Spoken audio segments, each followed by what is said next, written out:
Hey everyone, good morning, bonjour, salut, whatever you go by. We don't know a lot of French here, do we, Tom? You know a little more than me, but we're learning as we go. We just landed at Charles de Gaulle Airport. Wonderful airport. Paris, France, after what, an 8-hour flight? Mm-hmm. Got a little bit of sleep. Tom got a little bit of sleep. Wasn't too bad. Great food on the plane. Not too much for turbulence. So here we are. We're heading to our Airbnb that we're staying in. We got our little car here.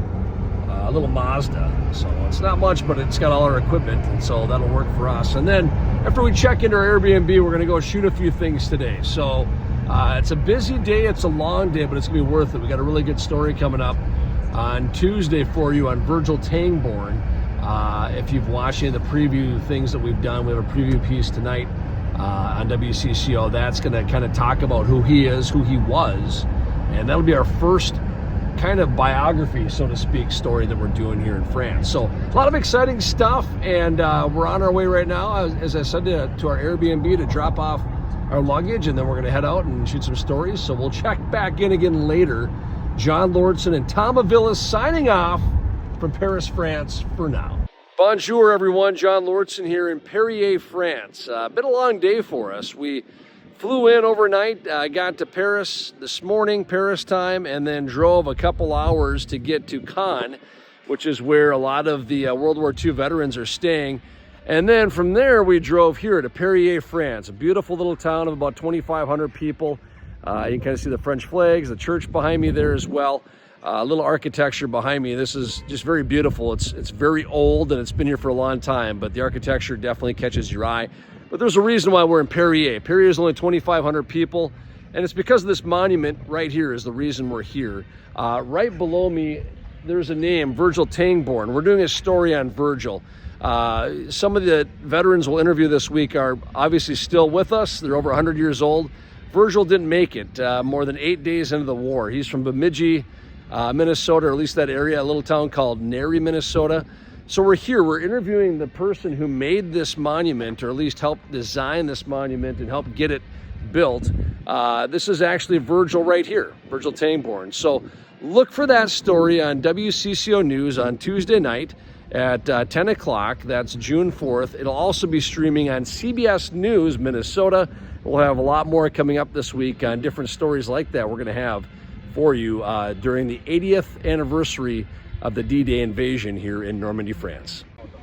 Hey everyone, John Lauritsen here at Utah Beach, one of 5 sectors where the Allied invasion took place on D-Day nearly 80 years ago this Thursday.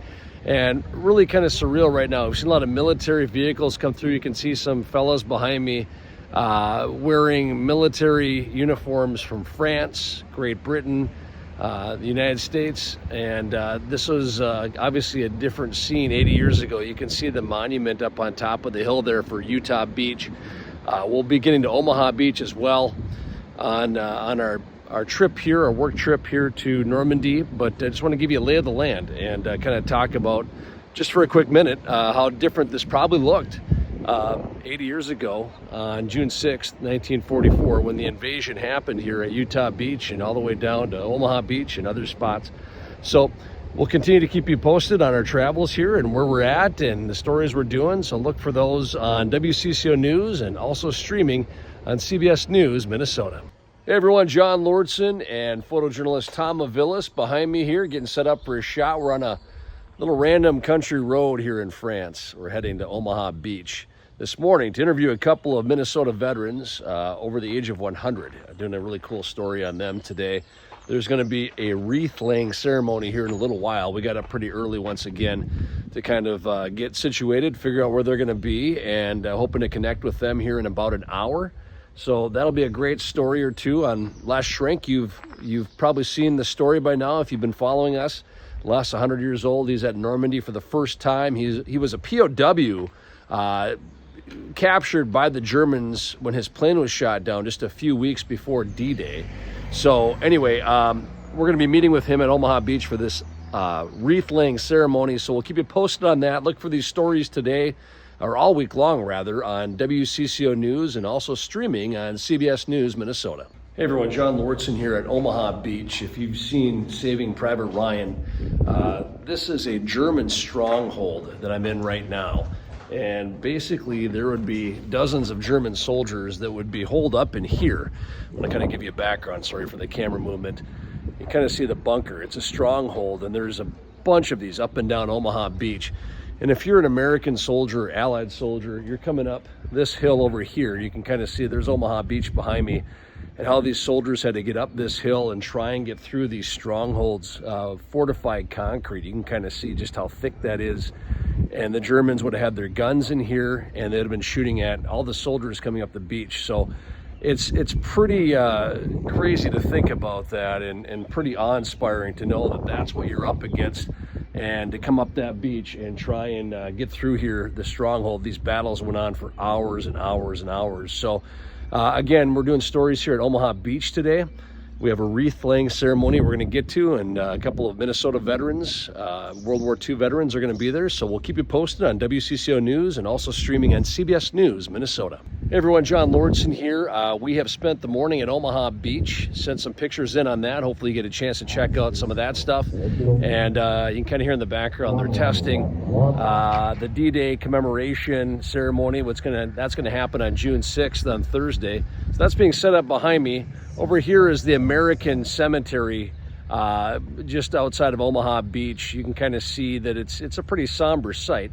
More than 9,000 servicemen and women are buried here. There's actually about 300, or at least a few hundred other graves where they don't know the names of the soldiers, unknown graves. So doing some stuff here today as well on this. And again, you can kind of see the ceremony as it's getting set up behind me way back there. The English Channel behind, all that stuff being set up right now. So a lot going on. And of course, this place will really be buzzing on Thursday for that ceremony. In fact, Tom Aviles, the photojournalist rather that I'm with, he and I probably have to get up in the middle of the night to be here on time. It's been kind of a tricky thing to get used to this sleep schedule, because it's obviously about 7 hours. We're 7 hours ahead of Minnesota right now as far as time goes. So sleep has been a challenge, but we're getting through it, and it's been worth it because some of these stories have just been unbelievable. We have a few more coming up as well this week. Hopefully you'll check that out on WCCO News, and obviously those stories will also be streaming on CBS News Minnesota. Hey everyone, John Lauritsen here. Bonjour, salut. I am in Bayeux, France, and we're on our way to Pointe du Hoc to do a little World War II video that we're going to put together for CBS Minnesota. But hey, I wanted to show you this, if I can. It's kind of a weird camera tilt, but that's how high this cathedral is. It was built in the Middle Ages. Look at that architecture. That's crazy. I'm probably not even doing it justice. If I can get rid of the top of my head there, but you can kind of see this cathedral, again, built in the Middle Ages. There's a lot of cathedrals and churches like this in France that we're coming upon and happening upon as we drive around the Normandy region. But just the structure here and all the intricate detail of this cathedral is really something to see. It's something I haven't seen before. It sure beats shooting a story on a city council meeting or something, let's just say that. So anyway, gonna try and do one or two more videos of just the architecture in France, because it is amazing. I've never been here, and this is my first time, so it's quite a thing to see.